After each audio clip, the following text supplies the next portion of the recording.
चलिए जी बेटा, तो हम लोग कौन सा पढ़ रहे थे, कौन सा कंसेप्ट देख रहे थे बेटा? एचओ थ्योरी ना? हाँ हाँ, तो अरे एचओ थ्योरी के अंतर्गत ही तो पढ़ रहे थे बुर्बक। हेक्सचर-ओलिन थ्योरी। तो हेक्सचर-ओलिन थ्योरी में तो बेसिकली जो छोटी छोटी बातें थी, इसी को हम लोग मॉडर्न थ्योरी के नाम से भी जानते थे, या फैक्टर एंडोमेंट थ्योरी के नाम से भी हम लोग जानते हैं। यहां तक हम लोगों ने बेसिकली बात करी हुई थी। फिर हमने बोला था कि जो हमारा पुराने जमाने के अनुसार देख रहे, मतलब जो भी हम लोग कंपैरेटिव एडवांटेज की बात कर रहे थे उसकी बात करें, और जो हम लोग यहां पर मॉडर्न थ्योरी की बात करें, इसमें क्या डिफरेंस है। तो हमने शायद, जहां तक मुझे याद है, कि कंपैरेटिव वाला चीजें तो लिखवा दिया था। आज लिखना है सिर्फ हम लोगों को मॉडर्न थ्योरी के अंदर। तो लिख लीजिएगा अकॉर्डिंग टू मॉडर्न थ्योरी, और जिसने ऐसे दोनों तरफ खींच के लिखा था वो अपोजिट साइड लिखते जाना। According to modern theory,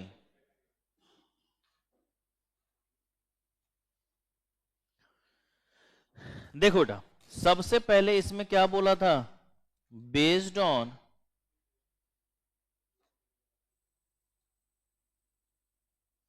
money cost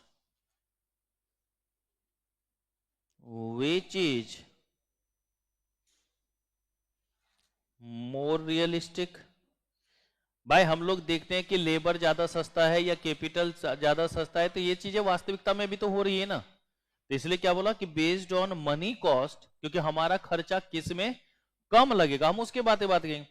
which is more realistic, ये ज्यादा यहां पर सत्यापित होता है, ज्यादा वास्तविक है। ये बातें भी हम लोग देखते हैं। फिर कहते हैं बेटा, considered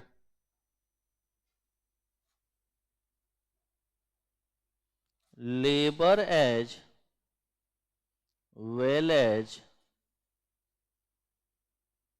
capital as important factors. जबकि पहले सिर्फ और सिर्फ किसको देखते थे हम लोग? लेबर को ना। इससे पहले जो हम लोग बात करते थे, चाहे एब्सोल्यूट की बात करी हो या हमने कंपैरेटिव की बात करी हो, दोनों ही केस में हमने सिर्फ और सिर्फ किसको देखा था? लेबर को देखा था। दोनों ही केस में हमने सिर्फ और सिर्फ किसको देखा था? लेबर को।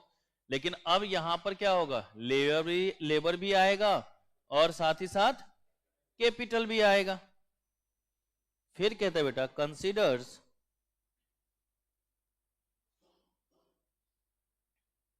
Relative prices of the factors. अब फैक्टर्स में कौन कौन सा बेटा? Labour and capital. भाई हम कौन सा मेथड या कौन सा टेक्निक अपनाएंगे, उसके लिए हमें उसके कॉस्ट को भी देखना जरूरी होगा या नहीं होगा? बिना कॉस्ट को देखे हम लोग काम कर पाएंगे क्या? नहीं कर पाएंगे। बिना कॉस्ट को देखे हम लोग काम नहीं कर पाएंगे। तो हमें क्या करना होगा बेटा? कॉस्ट भी ध्यान में रखना होगा या नहीं रखना होगा? हमें क्या करना होगा? कॉस्ट भी ध्यान में रखना होगा। कॉस्ट की भी बात हम लोग यहां पर कर लेंगे, उसको भी यहां पर समझ करके हम लोग चलेंगे, उसकी भी बात हम लोग यहां पर करेंगे।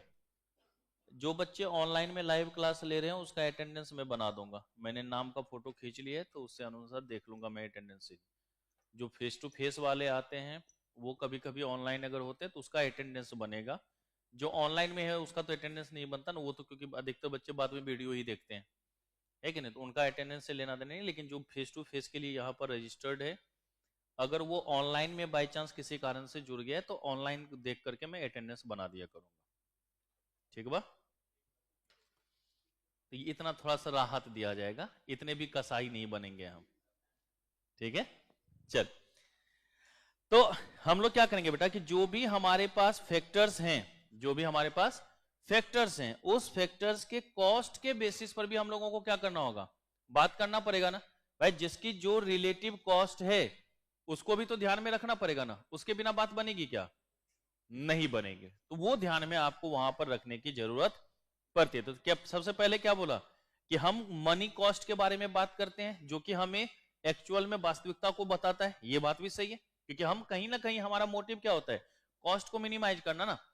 भाई हर कोई चाहता है कि सस्ते दामों में अच्छी चीजें हमारे पास उपलब्ध हो जाए, सस्ते दामों में अच्छी चीजें उपलब्ध हो जाए, तो उसकी बात भी हम लोग कर लेते हैं। फिर हमने बोला कि यहां पर हमारे पास दोनों फैक्टर्स आ गए, लेबर भी और कैपिटल भी। जबकि इससे पहले अगर चाहे हम एब्सोल्यूट की बात करें या कंपैरेटिव की बात करें, सिर्फ और सिर्फ हम लोग किसकी बात करते थे, लेबर्स फैक्टर्स की बात करते थे, हम लोग लेबर्स को देख के चलते थे। फिर यहां पर दोनों की क्या कीमतें हैं, कितनी कीमतें हैं, किसके बेसिस पर क्या होगा, वो भी बातें हमको यहां पर करने की जरूरत पड़ती है, उसकी भी बातें हम लोग यहां पर करते हैं। ओके, फिर इसके बाद बात आती है बेटा, इट इज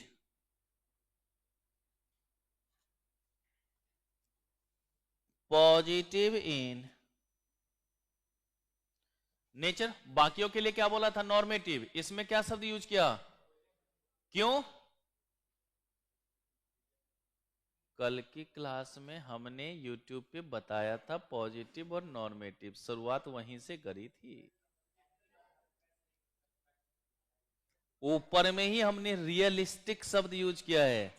तो जहां पर भी फैक्ट, ट्रूथ या कंक्लूजन की बात आती है, वो किसके अंतर्गत आता है, पॉजिटिव साइंस के अंतर्गत। तो जब ये हमारी सच्चाई को बता रहा है, तब हमें कोई दिक्कत होगी क्या, नहीं ना।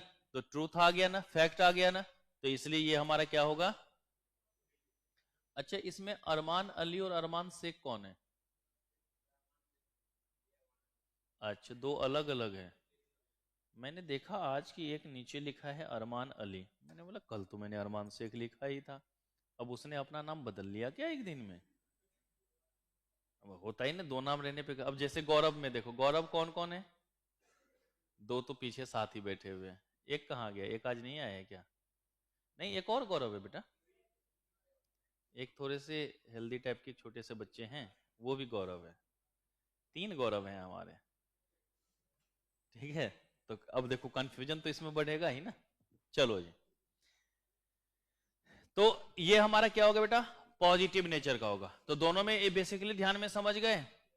ध्यान रखना, कभी अचानक से दे सकता हूं कि लिख के दिखाओ, ये भी याद रखना, क्योंकि इसमें हर एक कंसेप्ट को याद रखना है, ठीक है। हाँ दीदी, ऐसे ऐसे करने से काम नहीं चलेगा, ठीक है। चलिए जी, अब तो 9 बच्चे ऑनलाइन हो गए, 2 और बढ़ गया।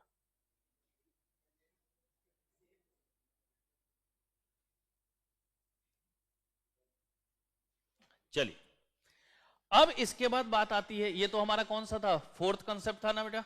सबसे पहला हम लोगों ने देखा था मर्केंटलिस्ट व्यू। सबसे पहला कौन सा देखा था, मर्केंटलिस्ट व्यू। दूसरा हम लोगों ने कौन सा देखा था, एब्सोल्यूट एडवांटेज। थर्ड हमने कौन सा देखा था, कंपैरेटिव एडवांटेज। अच्छा, एब्सोल्यूट एडवांटेज का कंसेप्ट किसने दिया था, ठीक है, किसने दिया था, एडम स्मिथ। कंपैरेटिव एडवांटेज का कंसेप्ट किसने दिया था, डेविड रिकार्डो। और हेक्सचर ओलिन का कंसेप्ट किसने दिया था, नाम ही तो दोनों का लिख दिया, हेक्सचर एंड ओलिन, ठीक है। पर मजा फिर भी नहीं आएगा। पांचवा लिखिए बेटा, अभी कहां से, आज ये टॉपिक खत्म हो जाएगा तब आएगा ना, आराम आराम से। सबसे लेंदी चैप्टर जो है यही है, क्योंकि 5 यूनिट है इसके अंतर्गत। नंबर आने 10 ही हैं, लेकिन यूनिट 5 है। तो 5 यूनिट पढ़ने के लिए पहले टॉपिक का 5वां नंबर पढ़ लेते हैं हम लोग। 5वां कंसेप्ट लिखिएगा, ग्लोबलाइजेशन एंड न्यू इंटरनेशनल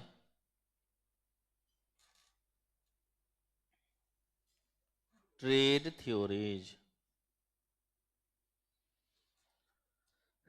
भाई एलपीजी आने के बाद अब व्यापार में 4 चांद लगेंगे या नहीं लगेंगे?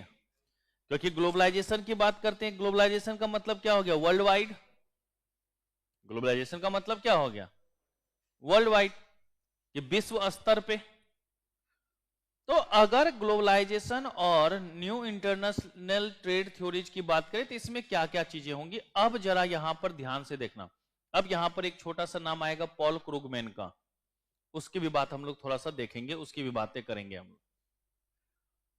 तो लिखिएगा, पहले लिख लेते फिर समझाते आराम से। American economist and journalist Paul Krugman, PAUL, Paul KRUGMAN, Paul Krugman received 2008 Nobel Prize for Economics for his work in economic geography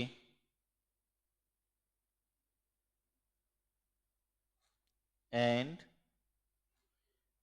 in identifying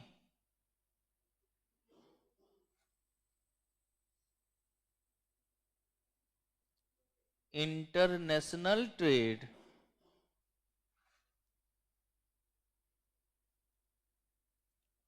patterns.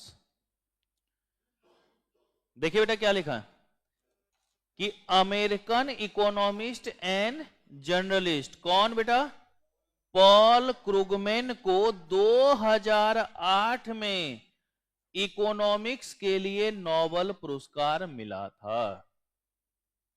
तो थ्योरेटिकल क्वेश्चन यहां पर ये बन सकता है, थ्योरेटिकल क्वेश्चन यहां पर ये बन सकता है कि बताइए 2008 में किस इकोनॉमिस्ट को नोबेल प्राइज मिला था, पॉल क्रूगमैन। किन चीजों के लिए मिला था उसको, इकोनॉमिक्स के लिए। अब इसमें क्या है ना कि अगर मान लीजिए कि कहीं पर हम घूम रहे हैं, इस इकोनॉमिक्स से रिलेटेड ही बात बताता हूं कि मान लीजिए मैं कहीं घूम रहा था तो मैंने देखा कि कुछ लोग जो है एकदम कूड़ा में से सामान सब बीन रहे हैं। सामान बीनने का मतलब उसमें से देख रहा है कि भाई हमारी कौन सी काम की चीज है, कौन सा हमारे लिए फायदेमंद हो सकता है। अब वो क्या कर रहा है, उस कबाड़ में से या कूड़े में से उस चीजों को निकाल करके फिर अपना यूटिलाइज कर रहा है। इसका मतलब वहां की स्थिति बहुत ही खराब हुई होगी या नहीं होगी? क्या वहां की स्थिति ठीक होगी? नहीं, क्योंकि अगर स्थिति वहां की ठीक होती तो लोगों को उसकी जरूरत ही नहीं पड़ती। तो अब वहां पर ये क्रूगमैन साहब ने देखा कि भाई ऐसा है कि इन लोगों के पास लेबर तो है, बाकी संसाधन है नहीं, तो भाई वो प्रोडक्शन करेंगे कहां से? भाई अगर आपको इतना सामान नहीं है कि आप उस कूड़े में से निकाल रहे हैं तो इसका मतलब रिसोर्सेज तो आपके पास उतनी है ही नहीं। तो अगर कोई बाहरी कंट्री आकर के वहां पर कोई भी बिजनेस डाले तो बाकी बेचारे खुश हो सकते हैं या नहीं हो सकते हैं? चलो अब हम यहां पर काम कर सकते हैं, अब हमारे लिए थोड़ा सा अच्छा काम बन जाएगा। तो अगर लेबर को काम करने को मिलेगा तो कहीं ना कहीं उसका उत्थान होगा या नहीं होगा बेटा? भाई अगर इनकम आने लग जाए तो जब जेब में रहेगा माल तो खूब ना होगा कमाल, ना रहेगा माल ना होगा कमाल। अब हम जैसे आदमी जिसकी इनकम ही 5,000 6,000 रुपए महीना है, सैलरी ही 5,000 रुपए है बर्बाद, 5,000 रुपए 6,000 रुपए महीना है, अब कैसी जिंदगी जिएंगे? सुबह आता हूं, आधा घंटा मेट्रो स्टेशन के पास खड़ा रहता हूं, फिर भीख मांगता हूं, कुछ पैसे हो जाते तो बोलता चलो दिन का खाना हो जाएगा। फिर शाम में जाते समय भी जो है आराम से मेट्रो के पास जो है आधा घंटा हाथ वाथ टेढ़ा करके एकदम मांगना शुरू कर देता हूं, दे दे राम दिला दे राम देने वाला सीताराम। तो फिर कुछ मिल जाते हैं तो रात का भी भोजन चल जाता है कि नहीं? तो भाई ऐसी स्थिति में अगर कोई वहां पर आए और बोले कि बेटा ऐसा कर कलवा, कुछ काम कर हम तुम्हें पैसे देंगे, तो खुशी होगी या नहीं होगी? अब मान लीजिए कभी कभी ऐसा भी होता है कि जैसे आज वीकेंड है या कल संडे है, छुट्टी है, तो इनकम साफ, क्योंकि भीख भी किससे मांगे, सब तो छुट्टी पे हैं, तो कोई देगा भी नहीं। और अगर वहां पर काम दे दिया गया और भाई मंथली इतना मिलेगा, तो चेहरे पे चमक बनी रहेगी या नहीं बनी रहेगी, है कि नहीं? फिर हम भी बालों में कंघी उंगी मार के आएंगे। अब जैसे आज ये बालों का आखिरी दिन है हमारे टकले के ऊपर, अगले क्लास से एकदम साकाल बन के आएंगे। नहीं, घर वालों ने मना किया कि मत कटवा, मैंने बोला नहीं कटवा लेता हूं, क्या हो, नहीं कटवाए पक्का। नहीं तो हर साल दिसंबर मिड के बाद हमारा देखोगे ना वीडियो कभी भी, फिर चेहरे से ज्यादा टकला चमक रहा होता है। नहीं अच्छा लगता है, फिर एकदम आराम से एकदम सरसों तेल लेपो और कैमरे के सामने आओ तो चमकता रहता है वो ना। तो फिर कभी कभी हमें भी लगता है I am not Kalwa, I am चमकीला। चलो, तो आपको उस जगह की स्थिति को देख करके फिर अगर वहां पर इस तरीके का सेटअप किया जाए तो कहीं ना कहीं विस्तार होगा ही नहीं। तो ग्लोबलाइजेशन का एक ये फायदा आपको वहां पर मिल जाता है, ग्लोबलाइजेशन का ये फायदा वहां पर मिल जाता है कि भाई अब दूसरी इकोनॉमी अगर एंटर करेगी तो वहां के लोगों का कहीं ना कहीं जो स्टैंडर्ड ऑफ लिविंग है उसको बढ़ाने में मदद मिलेगा या नहीं मिलेगा। भाई आप अभी इतनी मेहनत कर रहे हैं सीए बनने के लिए, जब सीए बनेंगे तो मलवा आप ही ना छापेंगे, हमको दीजिएगा। मलवा मतलब कमा नहीं बेटा, मालवा, है कि नहीं? तो वो पैसा किसके पास जाएगा? भाई कभी हम आएंगे कि बेटा नील बैलेंस जो है वो बनाना है, आईटीआर फाइल करना है, ओ सर आपने कौन सा फ्री में पढ़ाया था, काउंटर पे पेमेंट करो तब आईटीआर फाइल होगा, है कि नहीं? नहीं नहीं, कभी कभी बच्चे एकदम प्रॉमिस कर देते हैं, अरे सर 50% सैलरी आपकी, सीए बनने के बाद फोन कर दो, आप कौन, पहचाना नहीं। ऐसा तो कोई टीचर से हम पढ़े ही नहीं, है कि नहीं? क्योंकि भाई पहचान गए तो कहीं पैसा ना देना पड़े। नहीं ऐसा नहीं है भाई, हम तो बस इससे खुश रहते हैं कि आप लोग उस मुकाम तक पहुंचे कि कभी हमें भी गौरवान्वित महसूस हो। तो बहुत सारे बच्चे कम से कम 1000+ तो सीए बना ही दिया है अभी तक मिनिमम। तो कभी कभी अच्छा भी लगता है कि जब वो बच्चा सीए बनने के बाद मैसेज करे कि सर अब मेरे नाम के साथ सीए ऐड हो गया है, या कभी किसी पोस्ट पर देखते हैं तो फील तो आता है, अच्छा लगता है, भले पैसा नहीं देता वो अलग बात है कि नहीं? और वो बच्चे बोल भी देते बाद में, सर वादा तो टूट जाता है, हमने तो प्रॉमिस ही आपसे इसीलिए किया था ताकि हम उसको तोड़ सकें, है कि नहीं? तो ये बात देखना है आपको, याद रखना कि 2008 में इकोनॉमिक्स के लिए नोबेल पुरस्कार किसको मिला था बेटा? पॉल क्रुगमैन भाई साहब को मिला था, जो उन्होंने इकोनॉमिक्स के लिए, जो उसकी भौगोलिक क्षेत्रों के लिए जो उन्होंने काम किया था उसके लिए। कहता है, पैराग्राफ चेंज करके लिखिएगा, इन late 1970s Krugman noticed that the earlier model did not fit into the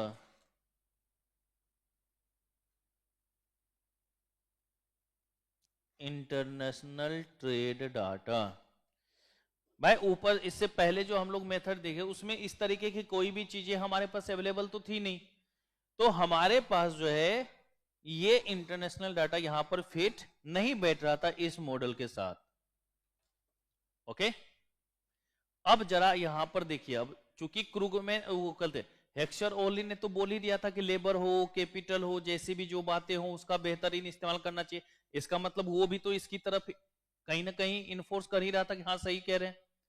तो कहता है the हेक्सचर-ओलिन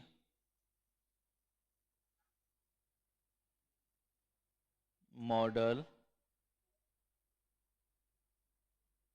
predicted that trade would be based on such factors as ratio of capital to labour. भाई Heckscher Olin ने तो इसी के बारे में बात करी थी, हेक्सचर और ओलिन ने इसी के बेसिस पे तो बात करी थी, इसी के बेसिस पर तो इन चीजों को देखा गया था। ओके, कहते हैं but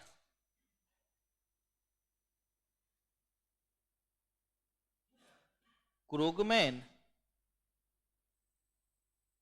noticed that most of the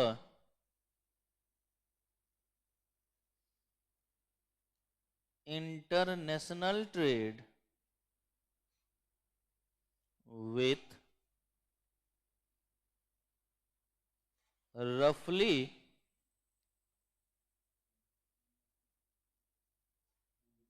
what international trade place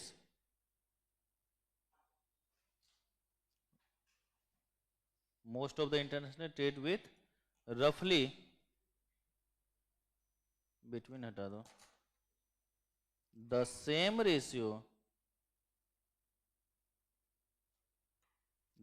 ratio of capital to labour. भाई हेक्सचर ओली ने बोला था कि भाई एक बार बताओ हमारा क्या कैपिटल है क्या लेबर है इसके बेसिस पे, लेकिन जो अधिकतर हम लोग बेसिस पे बात करते हैं ना, अधिकतर देखते हैं तो 50-50 चल सकता है या नहीं चल सकता कि भाई लेबर भी लगाओ और कैपिटल भी लगाओ, क्योंकि होता है कि भाई हम लेबर का ज्यादा इस्तेमाल करें या कैपिटल का इस्तेमाल करें तो हम कहीं ना कहीं एक ऐसा वेतन कि कंबाइंड काम चलेगा, लेबर का भी और कैपिटल का भी। तो क्रूगमैन ने ये चीजें यहां पर नोटिस करी। तो क्रूगमैन इस रिगार्डिंग कहता क्या है, कहता है कि देखो अगर आपके पास सरप्लस लेबर है तो क्यों ना उसका आउटसोर्स किया जाए। भाई अभी तक जो हमारे पास लेबर था उसका हम लोग क्या करते थे, सिर्फ डोमेस्टिक मार्केट के अंतर्गत, डोमेस्टिक टेरिटरी के अंतर्गत ही हम लोग क्या कर सकते थे, मोबाइल फैक्टर बना सकते थे कि भाई इंडिया में ही एक जगह से दूसरे जगह तक मूव कर सकता था, आउटसोर्स तो हम लोग करते नहीं थे। ये हमने क्लियरली वहां पर लिखा था कि कभी भी हम लोग लेबर का आउटसोर्स की बात यहां पर नहीं करेंगे, कभी भी यहां पर हम लोग आउटसोर्स की बात नहीं करेंगे। लेकिन अब यहां पर क्या होगा, आउटसोर्स की बात आएगा ना। तो ये जो क्रूगमैन भाई साहब थे ये फ्री ट्रेड को बढ़ावा देने के पक्ष धरते हैं। अब यहां फ्री ट्रेड जो लिखे हैं इसी के बेसिस पर अब दूसरा यूनिट पढ़ेंगे कि बोलता है ना फ्री काहे का, टैक्सवा चाहिए, टैक्सवा बिना टैरिफ के काम चलेगा, नहीं चलेगा। तो यहां पर कहता है कि क्रूगमैन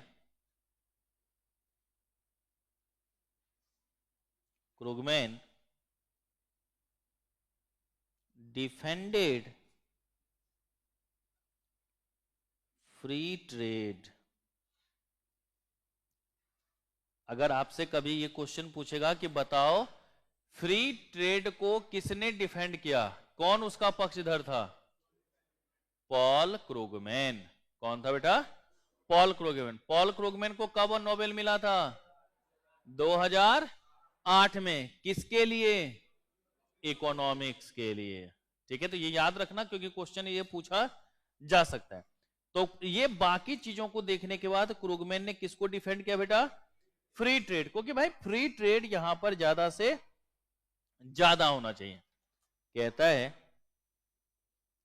इन praise of cheap labour, in praise of cheap labor published in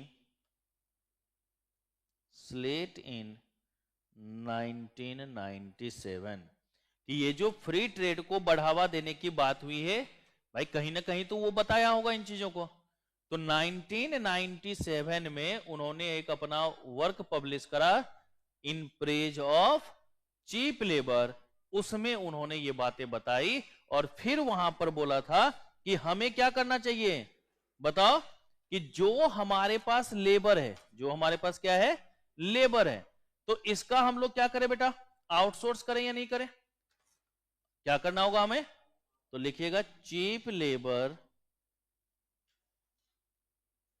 outsourced. भाई देखो, अगर मान लो काम करने वाले एक लोगों की जरूरत है और 5 लोग बैठे हुए हैं, तो हर कोई एक दूसरे का टांग खींचेगा ना, कह रहे उससे सस्ता में हम कर देंगे, उससे सस्ता में हम कर देंगे, ऐसा बात होगा ही नहीं होगा। तो सबकी स्थिति क्या सुधर पाएगी क्या, नहीं। तो क्यों ना ऐसा करे कि अगर एक की जरूरत है तो एक यहां रखो, 4 को क्या करो, आउटसोर्स को, जहां उसकी जरूरत है, जहां पर वो अवेलेबल नहीं है वहां पर क्यों ना भेजा जाए भाई। आज आप देखिए दुबई वगैरह में कितने सारे इंडियन हैं, क्या वो लेबर आउटसोर्स जो है, वहां पे एक छोटे से छोटे काम को करने के लिए और बड़े से बड़े काम को करने के लिए भी क्या है, बाहर से ही लेबर मंगाए जाते हैं या नहीं मंगाए जाते हैं। तो क्यों, जब लेबर का आउटसोर्स हुआ है तभी तो वो काम बन पाया ना। अगर लेबर का आउटसोर्स नहीं होता तो काम चल पाता, बोलो बोलो, नहीं नहीं चलता। तो क्रुगमैनवा यही बात अच्छे से बता दिया यहां पर। ओके, मजा फिर भी नहीं आएगा, लिखिएगा बेटा। इसी में एक और इकोनॉमिस्ट थे जिसको हम लोगों ने चैप्टर 1 में डायनामिक ग्रोथ और डेवलपमेंट के नाम से जाना था। कौन था वो, रिवीजन किया होगा तो बताया होगा, पहली क्लास में ही बताया था, पॉल ए सैमुअल्सन। का रे ओम, काहे नहीं बोला, अच्छा बोला था, पक्का, चलो ठीक। तो लिखिएगा बेटा,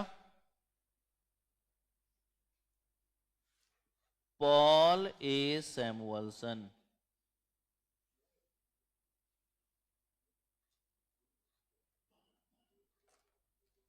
पॉल ए कहता है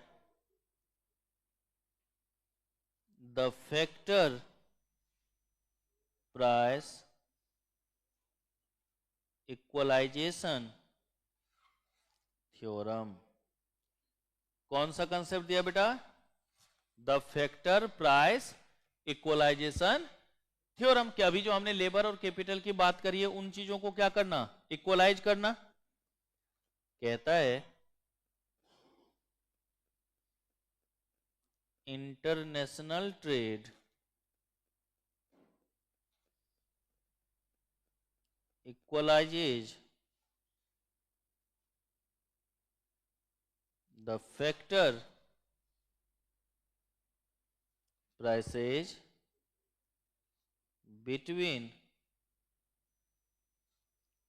trading nations. International trade equalizes the factor prices between trading nation.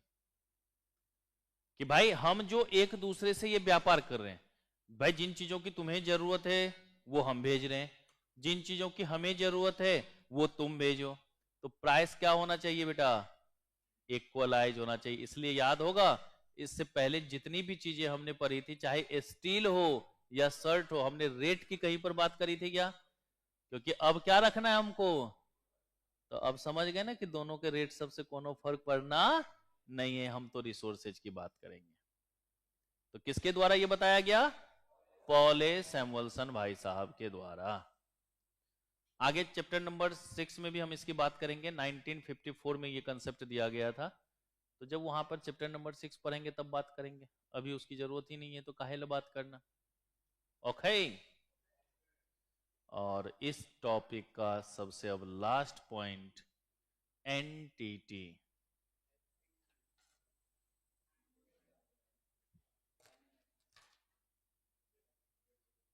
New trade theory. इसी का पार्ट है, कोई अलग से नहीं है इसमें, क्योंकि हमने ऊपर नाम ही क्या लिखा था बेटा, यहां देखो, ठीक है, ओके, हमने लिखा था ना न्यू इंटरनेशनल ट्रेड थ्योरी, तो इसी को न्यू एनटीटी कह दिया हमने, ठीक है। चल, अगर हम लोग न्यू ट्रेड थ्योरी की बात कर रहे हैं तो कहता है एनटीटी लिख देंगे तो काम चल जाएगा ना बेटा। तो entity gave 2 advantages to the countries that imports goods to compete with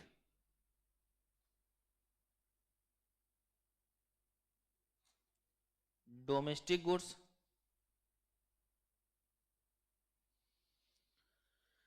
भाई हम सामान कोई मंगाएंगे और यहां पर है तो हम लोग देखते हैं ना क्वालिटी प्राइस फलाना टिमका बहुत सारी बात होती है ना, तो अब क्या होगा, एक कंपटीशन टाइप का बढ़ेगा, और कंपटीशन बढ़ेगा तो दोनों अपनी क्वालिटी के ऊपर भी क्या करेगा बेटा, फोकस करेगा ही नहीं करेगा।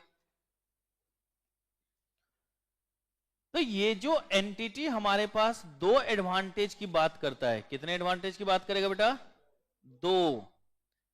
इसमें से कुछ बच्चों ने एक चीज को पढ़ लिया है लेकिन वहां पर है नहीं, कुछ बातें बस समझानी है, यहां पर ही समझा देंगे। आपने एक वर्ड सुना होगा इकोनॉमीज ऑफ स्केल, याद है, इकोनॉमीज और डिसइकोनॉमीज ऑफ स्केल कुछ बच्चों को समझाया था हमने। फायदा, इकोनॉमीज का मतलब क्या हो गया, फायदा। तो ये जो हमारे पास 2 एडवांटेज हैं, इसमें सबसे पहला है हमारा इकोनॉमीज ऑफ स्केल। क्या है बेटा हमारे पास, इकोनॉमीज ऑफ स्केल। और दूसरा है हमारे पास बेटा नेटवर्क इफेक्ट। क्या है बेटा हमारा, इसी को डिमांड एंड सप्लाई के अंतर्गत एक नाम दिया जाता है बैंडवैगन इफेक्ट। क्या नाम दे देते बेटा हम लोग, बैंडवैगन इफेक्ट। तो एक आ गया हमारा इकोनॉमीज ऑफ स्केल और एक हमारा क्या हो गया। अब इकोनॉमीज ऑफ स्केल का क्या मतलब, कोई समझा सकते हो। अभी जब मैंने बोला पढ़ाया था तो यस यस यस, तो यस यस में अब बताओ, पीछे नहीं देखना।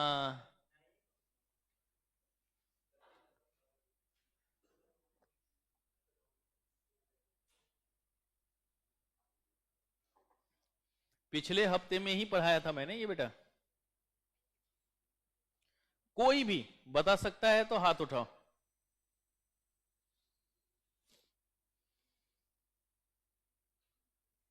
वाह वाह, क्या बात है, टैलेंट ऐसा होना चाहिए, इसको कहते टैलेंट। क्यों, मैंने ना पढ़ाया था इकोनॉमीज और diseconomies of scale. Economies of scale का मतलब सीधा शब्दों में बस एक वर्ड है, कॉस्ट को कम कर देना। नहीं था बेटा ये हमारा। अब इसमें एक्सटर्नल इंटरनल जो भी हो वो नहीं जानते। अभी इकोनॉमीज का मतलब क्या होता है, प्रोड्यूसर के लिए फायदा, और प्रोड्यूसर के लिए फायदे का मतलब क्या हो, प्रोडक्शन वहां का बढ़ना और कॉस्ट का खत्म। यही था या नहीं था, बोलो, अरे बोलो रे नालायकों। तो जहां कहीं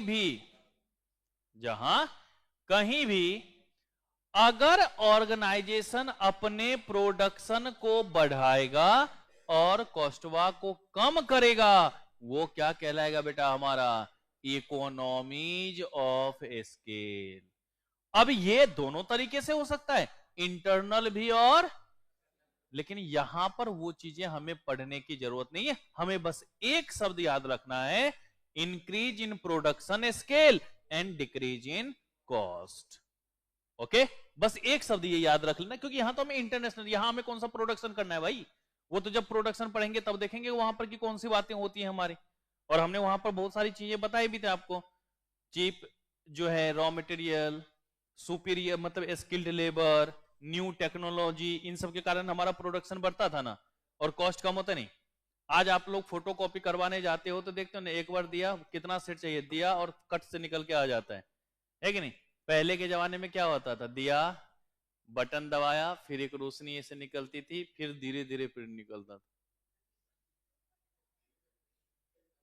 है कि नहीं, फिर निकला, अब उसको बैक टू बैक करना है, फिर उस पेज को उल्टा करके रखता था वहां पे, फिर स्कैन किया, फिर। लेकिन अब क्या होता है, देते नहीं हो जाता फास्ट भाई, 1 मिनट में 130 140 सेट प्रिंट आउट निकल जाता है हमारा, तो फायदा है या नहीं है बेटा।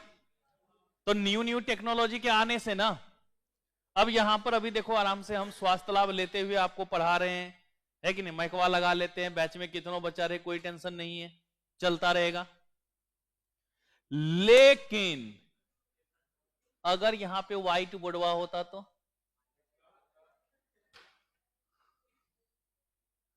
रुको थक गया, और बाकी बच्चे भी, क्योंकि मास्टर तो उधर देख रहा है, फिर पीछे से अरे कौन बोला रे, तो आप लोग अरे कौन बोला रे, नहीं बोलना, गलत बात है ये, फिर मास्टर नहीं होता, तो कहीं ना कहीं ये डिसइकोनॉमीज को दिखाता ना भाई, कहीं ना कहीं ये क्या होता, डिसइकोनॉमीज को दिखाता। तो फायदा क्या है हमारा, कि प्रोडक्शन अगर ज्यादा हो रहा है तो हमारे लिए फायदा है, कि पहले की अपेक्षा उतने ही हम कॉस्ट में अगर उससे ज्यादा चीजें कर रहे हैं, तो ये हमारे लिए फायदेमंद नहीं है भाई। अभी हम लोग अगर सुबह से शाम भी पढ़ा ले तो फर्क नहीं पड़ता, लेकिन अगर यहां पर व्हाइट बोर्ड लगा होता, पोडियम लगा रहता, एकदम चलते हुए पढ़ाते रहते हैं, तो क्या इफिशियंसी थी कि 10-10 घंटे पढ़ा ले, नहीं। अभी सामने देख रहे होते तो बच्चे बदमाशी नहीं कर रहे थे, नहीं तो जहाज बना के एक दूसरे पे फेंक रहे होते, तब तक एक रॉकेट आके हमारे टकले पे भी लॉन्च कर रहा है, वो है ये है चिरकुट, उसकी तो बात ही नहीं कर। बेटा ये पोलियो मार गया, उस जहाज को तो लग रहा है पोलियो मार गया। नहीं होता, क्लास में पहले उड़ाते थे या नहीं उड़ाते थे भाई, हमने भी अपनी जवानी में करे हुए स्कूल में खूब, है कि नहीं, और हम लोग भी ऐसे करते थे,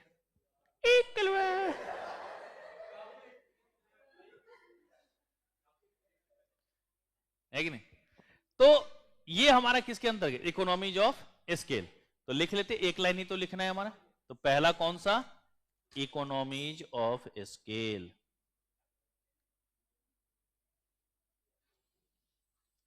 बहुत हंसते हो तुम लोग क्लास में, गलत बात है, पढ़ते नहीं है।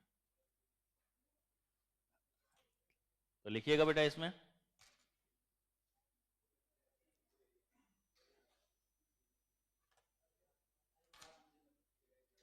Scale of production increases and cost decreases। आसान शब्दों में इतना ही लिख सकते हैं, ये नहीं लिख सकते हम लोग, क्योंकि कौन कौन सा वो इकोनॉमी जिसको नहीं, वो यहां थोड़ी ना पूछेगा, वो तो मार्केट में पूछेगा, तो वहां पर डिस्कस करेंगे हम, सॉरी प्रोडक्शन कॉस्ट में करेगा तो वहां पर डिस्कस करेंगे हम लोग। और जिन्होंने पढ़ा था उसको देखा भी था, कितने सारे लिखे थे हम लोगों ने, लिखे थे या नहीं लिखे थे, पिछले हफ्ते कौन कौन बच्चा था जीवन में, लिखे थे ना, तो फिर। और दूसरा हमारा क्या है बेटा, नेटवर्क इफेक्ट या बैंडवैगन इफेक्ट।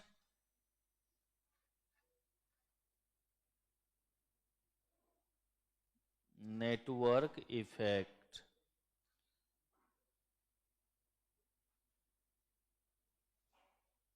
बैंड बैगन इफेक्ट,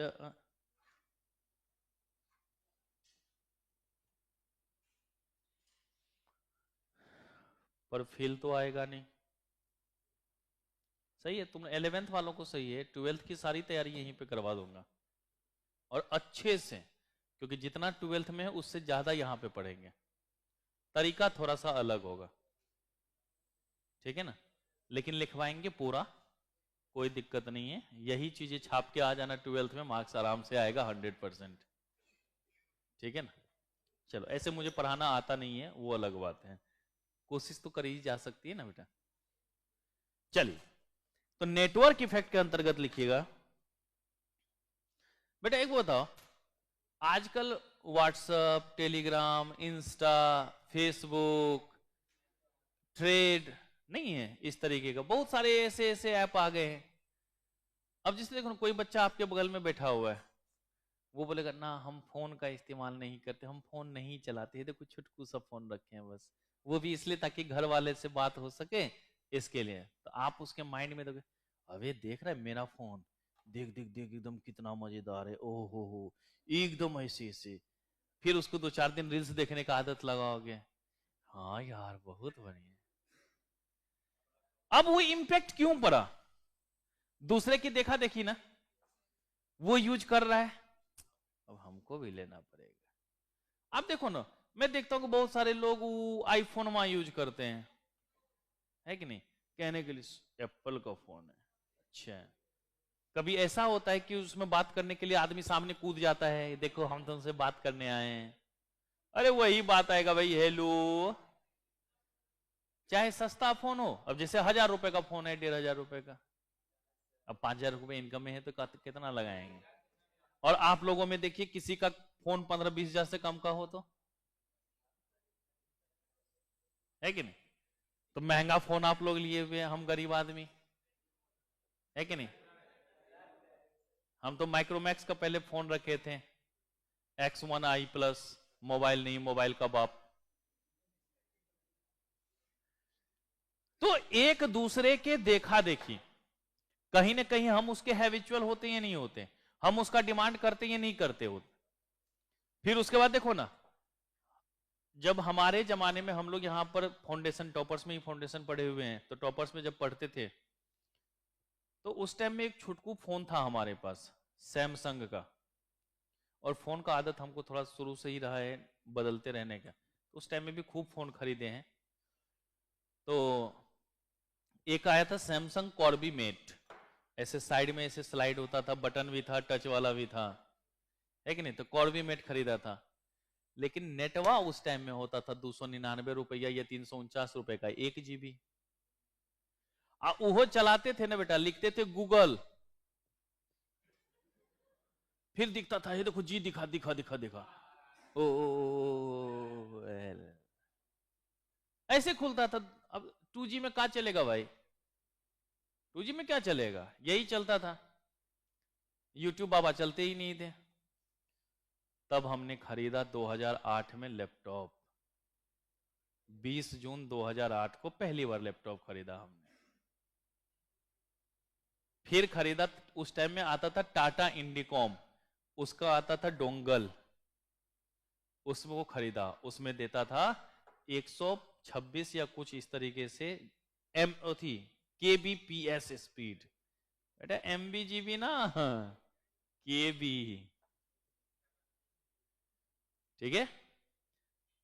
फिर उसके बाद आया एक MTS तूफान, फिर उसका डोंगल लिया, फिर धीरे धीरे 3G, 4G, 5G, पता नहीं कौन कौन जी चल रहा है अब। फिर उसके बाद वाईफाई का कनेक्शन, है कि नहीं। मैंने अपने घर में पहली बार 2010 में वाईफाई लगवाया था, MTNL का, यहां पर चलाने के लिए, क्योंकि मैच का शौकीन रहा हूं शुरू से, तो देखना पड़ता था, क्या करें, मजबूरी होती है ना, मैच कहीं भी हो और किसी का भी हो।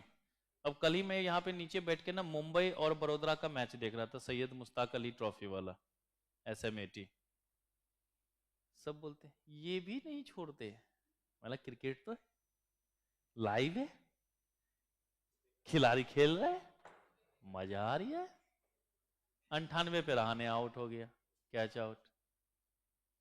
ये नेपाल प्रीमियर वाला यहाँ चलता नहीं है, बड़ी दिक्कत है, चलता नहीं। नहीं तो धवन है, देखना था। है यूट्यूब पे देता है हैं? भले बता दिया, आज से देखेंगे हम जब भी मैं। अच्छा धवन आ गया, चलो कोई। तो अब देखो ये क्या है, एक दूसरे के देखा देखी ना, जैसे जैसे नेटवर्क अपडेट हो रहा है वैसे वैसे बदलाव होता जा रही नहीं यार। तो लिखिएगा इसमें बेटा एग्जाम्पल के लिए व्हाट्सएप, फेसबुक, इंस्टाग्राम एटसेट्रा। ये माइक्रोसॉफ्ट विंडो देखो ना, हर बार अपडेट नहीं होते रहता है, हर बार बदलते नहीं रहता है। सबसे पहले था विंडो एक्सपी, फिर विंडो विस्टा, है कि नहीं, फलाना ढिमका। अब कहाँ विंडो 12 13 पे तो पहुंच गया है, हाँ 12 पे पहुंच गए शायद। तो देख रहे हो ना, हर बार बदलाव होता रहता है। तो लिखिएगा बेटा इसके अंतर्गत the way one person's value for a goods or services is affected by the value of that goods or services to others. The value of product और सर्विसेज, प्रोडक्ट बोल दो या गुड्स बोल दो, एक ही चीज है ना। द वैल्यू ऑफ प्रोडक्ट और services is enhanced as the number of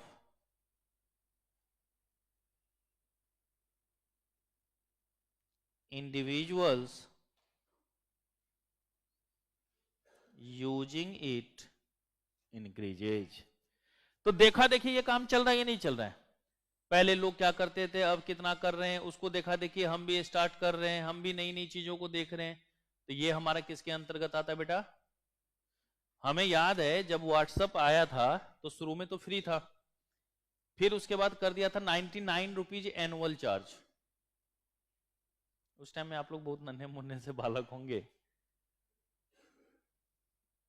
तो 99 एनुअल था। कुछ ही दिन के लिए ये प्लान रहा, उसके बाद फिर से फ्री कर दिया गया। गलती से एक बार रिचार्ज हमने भी करा लिया था। तो उसी तरीके से मिलन सेतु ऐप, वो भी जैसे ये टेलीग्राम वगैरह है ना, उसी तरीके का वो भी था, है कि नहीं। उसके बाद मिलन सेतु ऐप, हाँ उसी तरीके, जैसे मतलब वो इंडियन ऐप था वो था। फिर उसके बाद और भी तो बहुत सारे इस बीच में आए थे और सब हटता रह गया। जैसे जूम जब आया था तभी ये मिलन सेतु वगैरह आया था, उससे नॉर्मल चैट भी कर सकते थे, वीडियो वो भी हो सकता था। आजकल देखो गूगल मीटवा है कि नहीं। अब तो जो है माइक्रोसॉफ्ट मीटिंग आ गया, है कि नहीं, गूगल मीट को ही अपडेट कर दिया। धीरे धीरे लोग उसका यूज कर रहे हैं नहीं कर रहे, यूजेज को बढ़ा रहे हैं नहीं बढ़ा रहे। तो ये हमारा किसके अंतर्गत है, ये नई नई टेक्नोलॉजी के आने से ना। अब देखो व्हाट्सएप इंडिया का तो है नहीं, लेकिन पूरे विश्व में है, ये नहीं है। उसी तरीके से चाइना का अपना ऐप चलता है, वहां पर तो ये व्हाट्सएप वगैरह है नहीं, क्योंकि उसको तो कंट्रोल अपना खुद रखना है। वहां पे कौन सा है, कौन सा, अच्छा हिंग हिंग हिंग हिंग हो नहीं, वहां का कोई एक ऐप है जो उसका अपना है। जैसे यहाँ पे व्हाट्सएप है ना अपने लोगों का, उसी तरह वहां का कोई अपना चलता है उन लोगों का। तो देख रहे हो कि ये सब सारी चीजें किसके अंतर्गत, एक दूसरे को देखा देखी, एक दूसरे की चीजों को समझ के तब ना लोग में धीरे धीरे इसका यूजेज बढ़ रहा है। आप देखो अब व्हाट्सएप पे भी नए नए फीचर्स, बात करते करते जो बैकग्राउंड वहां चेंज, बैकग्राउंड चेंज हो जाता है ना। अब मम्मी मेरी तो उतनी ज्यादा है नहीं, बस अंगूठा नहीं लगाती, नाम लिख लेती, इतनी तक पढ़ी है। उस दिन मैंने आराम से पीछे ना बैकग्राउंड लगाया एकदम गोवा वाले बीच का। बोलते थे कहाँ घूमने पहुंच गया, अरे मतलब सोफा पे, उसमें चेंज हो जाता है बैकग्राउंड। अब वो सोची कि सच में ही घूमने पहुंच गया क्या। फिर उसके बाद जैसे हम लोग स्क्रीन शेयर करते हैं, व्हाट्सएप में भी अब स्क्रीन शेयर हो जाता है, जैसे एनी डेस्क वगैरह में करते थे। तो ये सब क्या हो, नई नई टेक्नोलॉजी आ रही ना, लोग इसका एक्सेप्ट कर रहे हैं नहीं कर रहे, उसका फायदा उठा रहे हैं नहीं उठा रहे। अब पहले क्या होता था कि ऐसे अगर कुछ भी प्रॉब्लम होता था स्कूल बंद, अब भी कहता है स्कूल बंद लेकिन ऑनलाइन क्लासेज। परेशान कर रखा है ये ऑनलाइन क्लास, है कि नहीं। ऐसे स्कूल वाले बोलेंगे बच्चों मोबाइल का यूज नहीं करना है, फिर बाद में बोलेंगे मोबाइल लेके बैठो 8 घंटे। मैं देखता था बिटिया को, 8 बजे बैठती थी आराम से, 12:30 1 बजे तक क्लास चलती थी, अब तब तक बैठ के देखते रहो। खुद ही मना कर रहे हो और खुद ही लगा रहे हो, तो दिक्कतें हैं। लेकिन क्या करेगा, उसके बिना काम तो चलेगा नहीं। और आजकल लोगों के लिए, पहले ये नेसेसिटीज नहीं था, लेकिन अब तो नेसेसिटीज बन गया। ये नहीं बन गया बेटा। जब हम किसी भी चीज का कॉन्टिन्यूसली यूज करते हैं तो फिर एक ही गाना याद आता है, जिंदगी बन गए हो तुम। आदत सी हो जाती है। अगर किसी भी चीज का आप कॉन्टिन्यूसली यूज करो तो एक तरीके का हैबिचुअल हो जाता है, ये नहीं हो जाता, हैबिचुअल हो जाता है। उन चीजों का फिर कंजम्पशन लोग ज्यादा करते हैं, तो क्या हुआ, आप दूसरों की देखा देखी एडिक्टेड होकर के उन सब चीजों का क्या कर रहे हैं, डिमांड कर रहे हैं ना। अब देखो प्राइस धीरे धीरे बढ़ता जा रहा है भाई। फोन तो 5,000 का भी आ रहा है, 10,000 का भी आ रहा है, और 1.5 लाख का भी आ रहा है। लेकिन लोग 1.5 लाख खरीदने के लिए भी लाइन में लग के खरीद रहा है, ये नहीं खरीद रहा है। वो मोटका का आया था ना रील, मोटका का आया था ना आईफोन 16 वाला जो लॉन्च हुआ था उस दिन, जो खरीदने गया था, अर्ली मॉर्निंग से लाइन में लगा हुआ हूँ, देखिए पहला फोन मैंने लिया है। अबे चिरकटवा पर लेता रे, अरे क्या जरूरत। अच्छा एक बताओ, क्या अगर पहला फोन है, वो पहला फोन आपको मिला है तो उसमें कुछ नया टेक्नोलॉजी हो गई होगी। इसी तरीके से जब जियो फ्री किया था ना, कितना लंबा लंबा लाइन लगा रहता था, मारा मारी रहता था। 4 बजे सुबह से 5 बजे सुबह से लाइन लगा हुआ, दुकान तो खुलेगा 11 बजे। तो ये सब किन चीजों का है कि जो पैटर्न आप देख रहे हैं, और फ्री के लिए तो इंडिया में कुछ भी हो सकता है भाई। आजकल देखो जितनी भी पॉलिटिकल पार्टियां हैं, मैं किसी एक का नाम नहीं लूंगा, सभी की बात कर रहा हूं, सब फ्री फ्री फ्री फ्री में लगा हुआ है, नहीं लगा हुआ है, सब फ्री में लगा हुआ है। क्या वो हमें कमजोर नहीं कर रहे हैं। आप अगर ये बोलते हो कि बिजली फ्री है, छोड़ो तो कंजरवाल, अगर बिजली फ्री है तो फिर क्या हम अपनी इनकम को बढ़ाने की सोचेंगे। हमें तो ये लगेगा ना, चल अब ये तो फ्री ही है, इसका तो हमें पेमेंट करने की जरूरत ही नहीं, तो कमाए का है, 1 घंटा और रेस्ट कर लें। आप याद रखिएगा, फ्री ना 3 ही चीज होनी चाहिए थी, भोजन, शिक्षा और चिकित्सा, मेडिकल, एजुकेशन और फूड। इसके अलावा फ्री कोई भी चीज होने वाली है ही नहीं। भाई आप मकान अपना बनवाओ ना खरीदवा के, कौन मना कर रहा है, खरीदो। बेसिक नीड्स जिसकी है वो चलो वो आपको पूरा किया जाए, लेकिन खरीदो। भोजन सभी को मिलना चाहिए क्योंकि जिंदगी के लिए जरूरी है, एजुकेशन जिंदगी के लिए जरूरी है, तभी तो हम अपना करेंगे। लेकिन आज एजुकेशन कितना महंगा है। आम आदमी का बच्चा डॉक्टर बन सकता है क्या। 1% चांस होता है कि गवर्नमेंट कॉलेज मिल जाए, बाकी 99% चांस है प्राइवेट कॉलेज मिलेगा। और प्राइवेट कॉलेज का मतलब है मिनिमम 1 करोड़ रख लो। भाई 1 करोड़ अगर रहता ना तो फिक्स डिपॉजिट करके आराम से स्वास्थ्य लाभ ले रहा होता। सिंपल सी बात है भाई, 1 करोड़ खर्चा करने के बाद वो डॉक्टर बनेगा कि नहीं बनेगा, ये प्रोबेबिलिटी है। तो होगा, दिक्कतें आएंगी ये नहीं आएंगी, तो ये सब चीजें हैं। ठीक है, तो ये हमारा किसके अंतर्गत, बैंड बैगन इफेक्ट या नेटवर्क इफेक्ट के अंतर्गत आता है। यूनिट 1 में इतना ही है, बाकी जो भी है वो सब मोह माया है। अभी खत्म नहीं हुआ है बेटा, अगला टॉपिक जो पढ़ाएंगे उसका थोड़ा सा ओवरव्यू भी तो ले ले। क्या हुआ? संन्यास लेने के बाद बेटा? हाँ कंफर्म है वो तो।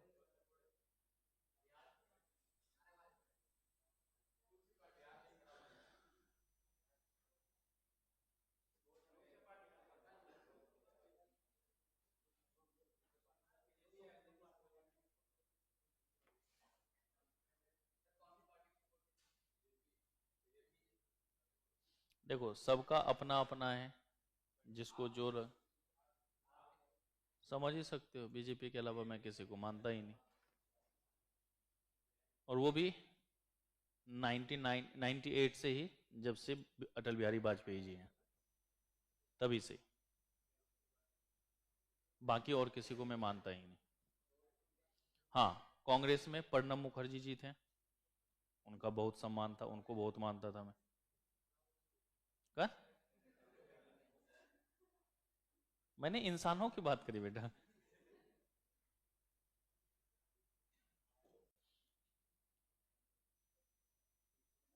देखो बेटा, ये जो इंटरनेशनल ट्रेड है इसमें यूनिट नंबर 2 हमारा कौन सा है? Unit 2 the instrument of trade policy. बस एक ओवरव्यू दे रहे हैं, ज्यादा कुछ आज मैं इसमें लिखवाऊंगा कुछ भी नहीं। सबसे पहला है टैरिफ। टैरिफ का मतलब होता है बेटा टैक्सेज, जिसको हम लोग कहते हैं ना बेटा इंपोर्ट ड्यूटी, एक्सपोर्ट ड्यूटी, ये सब हमारा किसके अंतर्गत?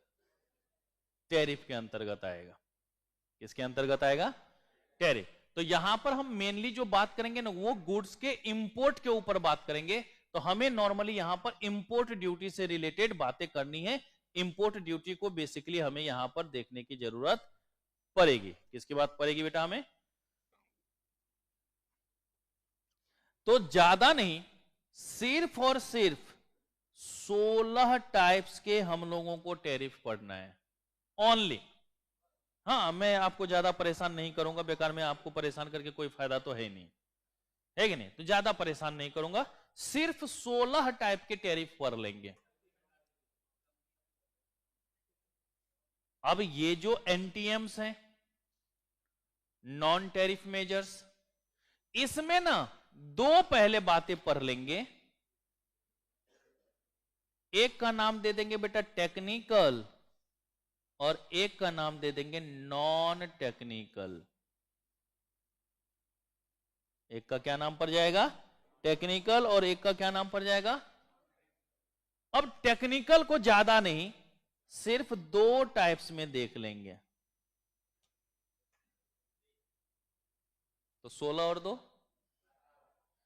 अब ये जो नॉन टेक्निकल मेजर्स हैं इसको ज्यादा भागों में नहीं, सिर्फ और सिर्फ 13 टाइप्स में पढ़ लेंगे। तो 31 हो गए। और ये जो एक्सपोर्ट रिलेटेड है इसमें सिर्फ 4 टाइप्स के पढ़ो, टेंशन फ्री हो लो। ठीक है? हाँ कभी मैं परेशान करने वाली बात नहीं करूंगा आपको। तो सिर्फ और सिर्फ 16 टाइप्स के क्या पढ़ लेंगे? टैरिफ। 2 टाइप्स के कौन से पढ़ लेंगे बेटा? Technical measures. और 13 टाइप के पढ़ लेंगे नॉन टेक्निकल मेजर्स। और 4 टाइप के हम लोग पढ़ लेंगे बेटा एक्सपोर्ट रिलेटेड मेजर्स। और यही 35 बातों को अगर पढ़ लें तो 3 से 4 नंबर एग्जाम में आ जाएगा। बस 35 बातों को, ठीक है? बस इसी 35 बातों को, ज्यादा आपको परेशान नहीं करना। मैं ज्यादा कभी आपको टेंशन नहीं दूंगा इन सब चीजों से रिलेटेड। अब ये जो हमारे पास टैरिफ की बात है, ये जो हम लोग टैरिफ को देख रहे हैं, तो इसमें आखिर होता क्या है?